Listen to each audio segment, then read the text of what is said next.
আসসালামু আলাইকুম। আজকে শরীয়তপুর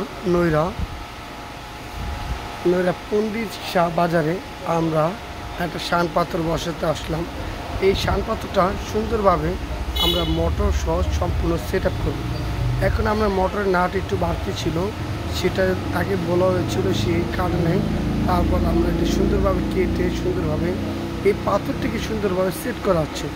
আপনারা দেখলে বুঝতে পারবেন আমরা শান পাথর কতটা পরিশ্রম করে এই শান পাথর সেট করি। এটা হচ্ছে মূলত ডিল করা হচ্ছে। পরে যে আমি ভিডিও দেখছি, দেওয়ার পরে ফোন দিলাম আমাদের কাছে, ফোন দিয়ে আমাদের লোক কথাবার্তা কইলো। তুমি কথা কইছো না, তোমার আব্বু কথা কইছে? কথা কইছি। পরে লাগাই দিয়ে গেলেন, টেস্ট করলি। আমরা যখন শান পাথর সেট করি আগুনে পুড়ে ডাল ভেঙে কঠোর পরিশ্রম করে এই শান পাথর সেট করি। আমাদের চোখে গান, আমাদের শরীরে কতটা পরিশ্রম আমাদের করতে হয় সেটা আমরা দেখলাম। এখন আমরা এটা সুন্দরভাবে মুখ কেটে সুন্দরভাবে শানটাকে সেট করছি।